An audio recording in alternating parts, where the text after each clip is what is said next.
అండి, నమస్తే. Welcome to Sujatha health kitchen.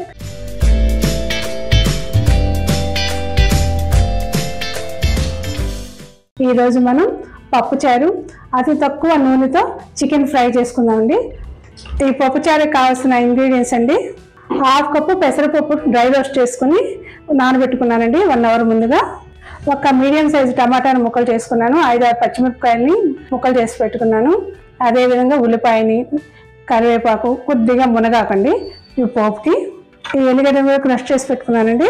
Salt, పసుపు, ఒక నిమ్మకాయ అండి.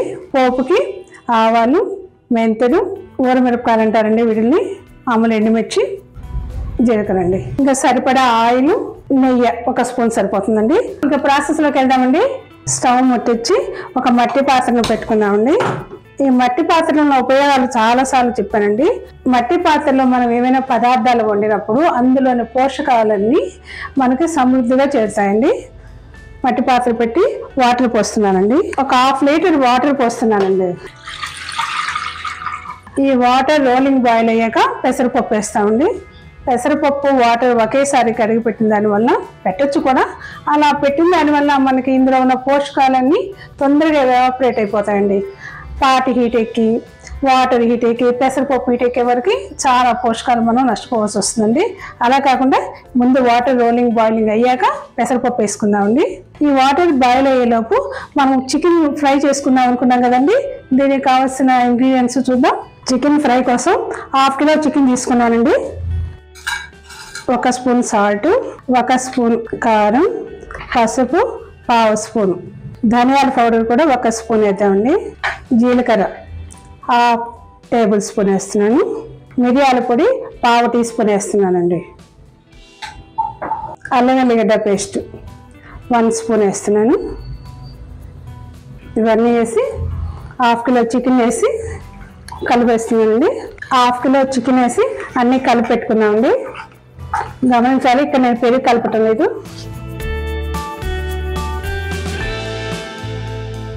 ఇలా మిక్స్ అయిన చికెన్ని ఒక 15 మినిట్స్ పక్కన ఉంచుకుందామండి. వాటర్ రోలింగ్ బాయిల్ వచ్చాయండి. ఈ పెసరపప్పు ఆల్రెడీ మనం ముందుగా నానబెట్టుకున్నాం కదా, ఈ పప్పును వేస్తున్నాను.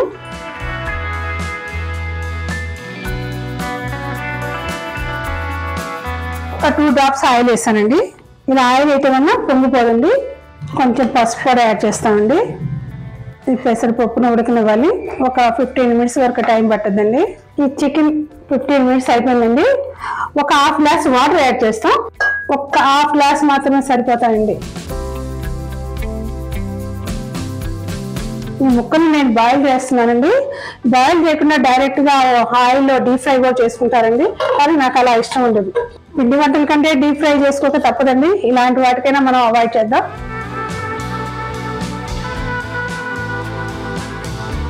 పెసరపప్పు ఉడికిందేమో చూద్దామండి. 75% ఉడికిందండి. ఒక మీడియం సైజు టమాటా తీసుకున్నానండి. 5-6 పచ్చిమిరపకాయలు కూడా కట్ చేసుకున్నాను కదండి, అవి కూడా వేస్తున్నాను. ఈ టైంలోనే ఉప్పు కూడా వేసేస్తున్నానండి. 1 స్పూను. టమాటాలు, పచ్చిమిర్చి ఉడికేదాకా మూత పెట్టేద్దామండి. ఈ చికెన్ ఉడికేలోపు మనం మసాలాలు వేసుకున్నామండి. 2 స్పూన్లు గసగసాలు, ఒక 2 అంగుళాల ముక్క ఎండు కొబ్బరి వేస్తున్నానండి. మిక్సీ పట్టుకునేద్దాం. మిక్సీ పట్టేసానండి. ఇలా మెత్తగా పట్టేసి పెట్టుకున్నాను. చికెన్ ఉడికిపోయిందండి. ఒక మట్టి పాత్ర పెడుతున్నానండి. 1 స్పూన్ నెయ్యి వేస్తున్నానండి. ఒక 10 పప్పులు జీడిపప్పు వేయించుకుంటున్నానండి.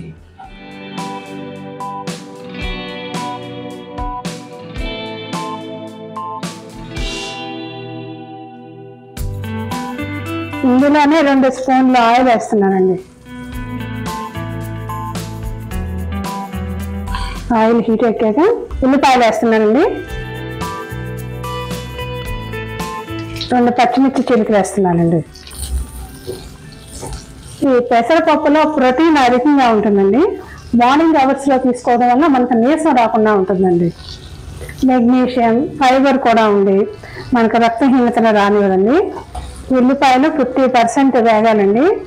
ఈ టైంలో మనం ఆల్రెడీ బాయిల్ చేసి పెట్టుకున్నాం కదండి చికెన్, ఇందులో వేసేద్దాం.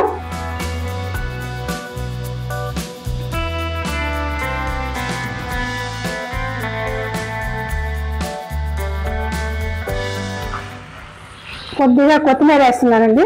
అదేవిధంగా పుదీనా కాస్త ఈ ఫ్రై కొంచెం ఎక్కువ వేసుకోవాలండి. పుదీనా వేస్తున్నాను.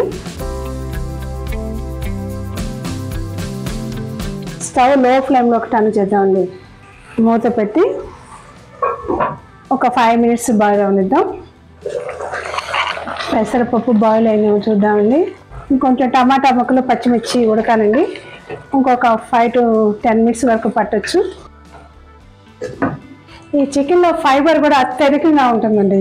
మిగతా ఏ నాన్ వెజ్లో కూడా ఇంత ఫైబర్ ఉండదండి. ఫిష్ కానీ, మటన్ కానీ, రొయ్యలు కానీ, ఇలా ఏ నాన్ వెజ్లో అయినా అంత ఎక్కువ ప్రోటీన్ ఉండదండి. దీంట్లో మాత్రమే 21% మనకి ప్రోటీన్ అనేది ఉంటుందండి. ప్రోటీన్ మనం ఎక్కువగా తీసుకోవడం వల్ల మనకి నీరసం రాకుండా ఉంటుంది కదండి. ఇంకా టైం పడుతుందండి పెసరపప్పు ఉడికేవరకు. ఇవి ఉడికేలోపు మనం ఒక చిన్న టిప్పు చెప్పుకున్నామండి. మనం అందరం స్నానం చేసేటప్పుడు చుండుపిండి వాడతాం కదండి. చుండుపిండి రూపంలో శనగపిండి వాడుకుంటారు ఎక్కువ మంది. శనగపిండి అనేది అందరికీ పడదండి. శనగపిండి స్థానంలో పెసరపిండి వాడుకోండి. ఆల్ స్కిన్కి సూట్ అవుతుంది. ఒక్కొక్కసారి మనకి శనగపిండి పడకపోవడం వల్ల దద్దులు రావటం, రెడ్గా మారటం జరుగుతుందండి. ఇలాంటి వారందరూ పెసరపప్పు పిండిని వాడుకోండి. పెసరపప్పు ఉడికిపోయిందండి. ఇందులో వేసిన టమాటా, పచ్చిమిర్చి అన్నీ ఉడికాయండి. పప్పు గుత్తి తీసుకొని మెదుపుకున్నాం. ఆల్రెడీ ఇందులో సాల్ట్ వేసేసుకున్నామండి. ఈ పప్పులో నేను ఈరోజు నిమ్మకాయ పిండుతున్నానండి. నిమ్మకాయ బదులుగా మీరు చింతపండు వేసుకోవచ్చు, లేదా లేత చింతకాయలు కూడా బాయిల్ చేసి ఆ రసం పోసుకోవచ్చు అండి. మామిడికాయ సీజన్లో అయితే మామిడికాయ కూడా వేసుకోవచ్చు. ఈ పప్పు మెరిగిపోయిందండి. పక్కన పెట్టి మనం పోపు పెట్టుకుందాం. 2 స్పూన్స్ ఆయిల్ వేస్తున్నాను. ఒక 1/2 స్పూన్ నెయ్యి కూడా వేస్తున్నానండి. ఈ నేతి స్మెల్ గుమగుమలాడుతూ ఉంటుందండి. ఒక 5-6 గింజలు మెంతులు వేస్తున్నానండి. అదేవిధంగా ఒక 1/2 స్పూన్ వరకు ఆవాలు వేస్తున్నానండి. ఒక 2 చిటికలు జీలకర్ర వేస్తున్నానండి. 2 స్పూన్లు సన్నగా తరుక్కున్న ఉల్లిపాయలు వేస్తున్నానండి. ఒక్క ఎండుమిర్చి తుంచేస్తున్నానండి. అదేవిధంగా వీటిని ఊర మిరపకాయలు అంటారండి. ఇవి ఒక 2 వేస్తున్నానండి. క్రష్ చేసి పెట్టుకోనండి. ఒక 5-6 ఎల్లిపాయలు ఉన్నాయి, ఇవి కూడా వేసేస్తున్నానండి. ఉల్లిపాయలు వేగినాక కరివేపాకు వేద్దామండి. ఈ కరివేపాకుతోటి మనం ముందు చెప్పుకున్నాం ఇంటర్నేషనల్ ఫుడ్ అని మునగాకు. ఈ మునగాకును కూడా ప్రతి పులుసుల్లోనూ పప్పుల్లోనూ వేసుకోవచ్చండి. ముందు మునగాకు వేస్తున్నానండి. మునగాకు తర్వాత ఎప్పట్లాగే కరివేపాకు తుంచేస్తున్నానండి.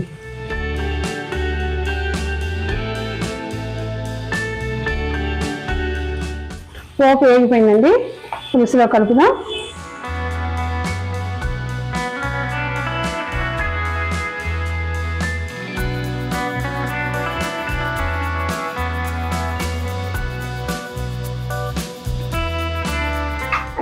ఒక 5 మినిట్స్ పాటు మరగనిద్దామండి.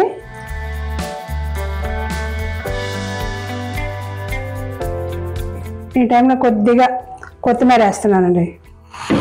మూత పెట్టి మరగనిద్దాం. ఈ చికెన్ ఎలా ఉందో చూద్దామండి.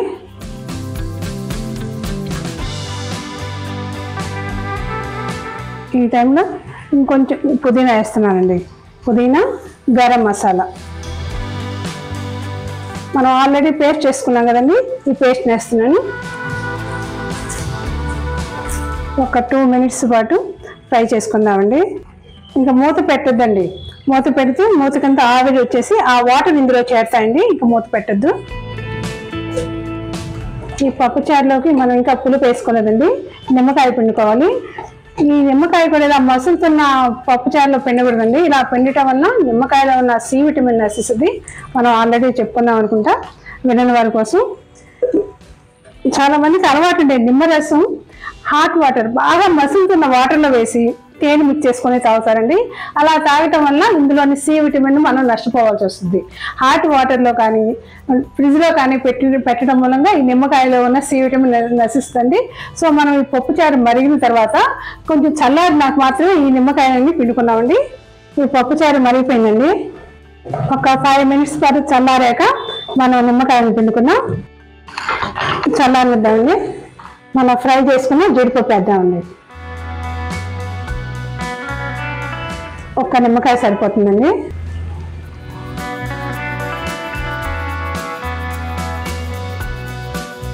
కమ్మని పప్పుచారు రెడీ అయిపోయిందండి.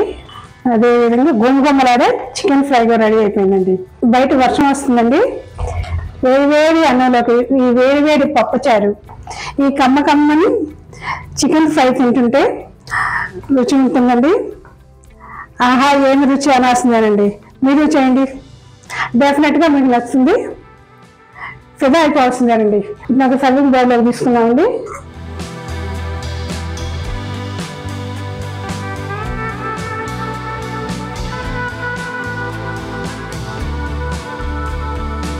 చికెన్ ఫ్రైని కూడా తీసుకుందామండి.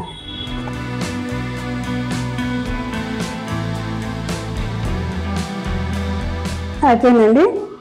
వేడి పప్పుచారు, గుమగుమలాడే చికెన్ రెడీ అయిపోయిందండి. మీరు ట్రై చేయండి.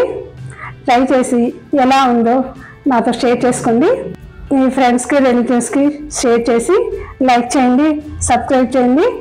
మరో హెల్దీ రెసిపీతో మీ ముందుంటానండి. Thank you watching for my video.